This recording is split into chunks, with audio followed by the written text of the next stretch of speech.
नमस्कार, मी डॉक्टर श्रद्धा सबनीस. आज एका अशा आजाराबद्दल बोलणार आहे जो शांतपणे कोणालाही न सांगता तुमच्या शरीराला बिघडवत असतो. तो म्हणजे थायरॉईड. तुम्ही डर्मॅटॉलॉजिस्टकडे जाता केस गळता म्हणून, डायटिशियनकडे जाता वजन कमी होत नाही आहे, सायकॅट्रिस्टकडे जाता की अँझायटी आहे आणि गायनेकॉलॉजिस्टकडे जाता की इरेग्युलर पिरियड्स आहे. कदाचित या सगळ्यांचं कारण एकच आहे, थायरॉईड.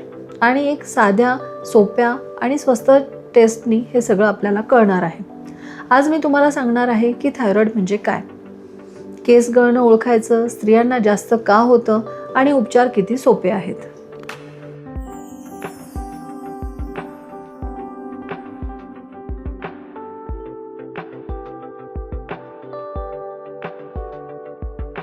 थायरॉईड हा तुमच्या गळ्यात एक फुलपाखरासारखा एक लहान ग्लँड आहे. पण हा लहान असला तरी संपूर्ण शरीराचा थर्मोस्टॅट आहे. एक सोपं उदाहरण देते.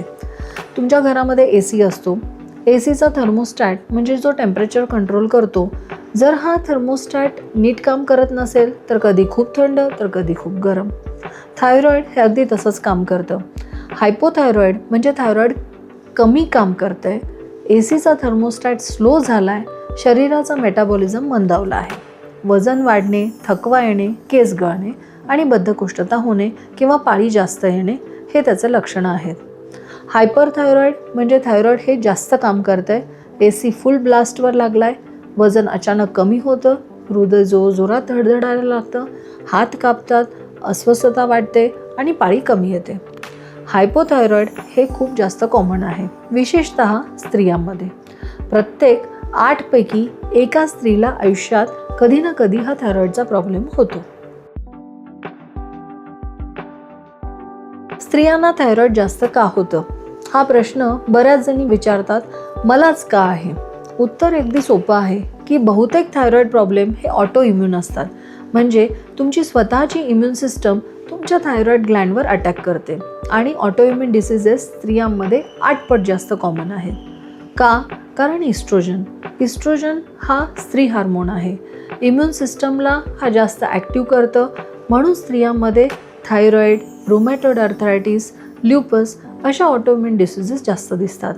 आणि थायरॉईड प्रॉब्लेम अशा वेळी जास्त ट्रिगर होतो जेव्हा हार्मोन्स बदलतात, जसं की प्युबर्टी, मासिक पाळी सुरू होताना, प्रेग्नन्सीमध्ये म्हणजे गरोदरपणात, पोस्टपार्टम म्हणजे बाळपणानंतर, पेरीमेनोपॉज 40 वर्षानंतर. म्हणून या प्रत्येक टप्प्यावर थायरॉईड चेक करणं हे गरजेचं आहे.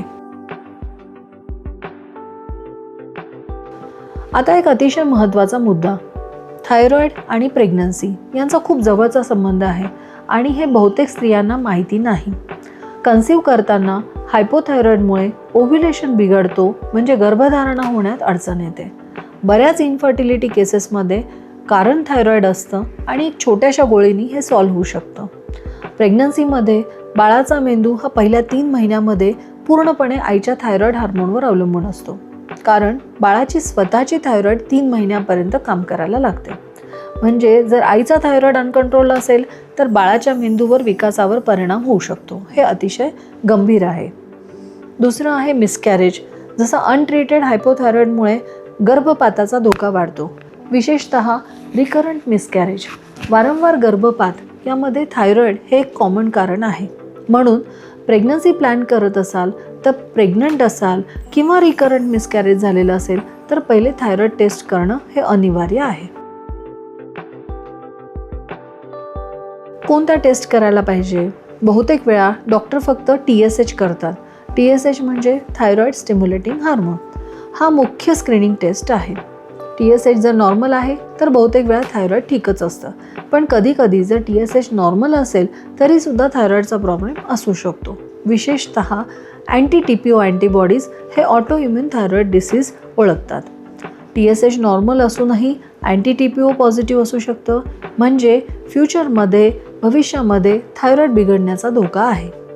फ्री T3, फ्री T4 हे ॲक्च्युअल थायरॉईड हार्मोन असतात आणि TSH ॲबनॉर्मल असेल तर हे करायला पाहिजे.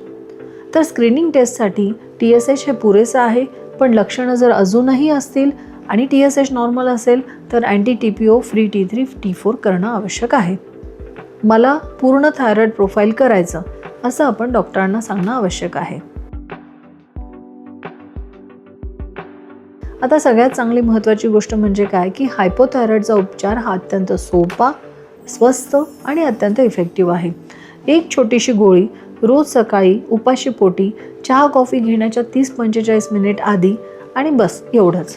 ही गोळी तुमच्या शरीराचे थायरॉईडचं हार्मोन कमी करायला मदत करतं. ते बाहेरून घेतल्यामुळे जास्त साईड इफेक्ट ते बाहेरून देतं.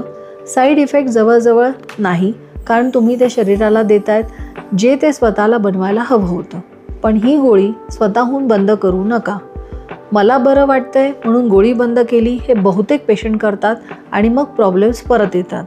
थायरॉईड बहुतेक वेळा लाईफ लाँग मॅनेजमेंट लागतं. पण ही मॅनेजमेंट एवढी सोपी आहे की मॅनेज करणं सोपं आहे, इग्नोर करण्यापेक्षा कितीतरी चांगलं आहे. तर आज लक्षात ठेवा, थकवा, वजन, केस गळती, पाळीचा त्रास सगळ्यांचं कारण हे थायरॉईड असू शकतं. स्त्रियांना 8 पट जास्त थायरॉईडचा प्रॉब्लेम होतो. प्रेग्नन्सीमध्ये थायरॉईड कंट्रोल करणं बाळाच्या मेंदूसाठी गरजेचं आहे आणि उपचार फक्त एक गोळी, जी रोज सकाळी बस एकच गोळी उपाशी पोटी. जर तुम्हाला या व्हिडिओमधील लक्षणं जाणवली तर TSH टेस्ट करा, रिपोर्ट घ्या आणि पुढे सगळं सोपं आहे. शेअर करा, कारण तुमच्या आजूबाजूला कोणाला तरी थायरॉईड हे त्रासलेलं आहे पण त्यांना हे माहिती नाही.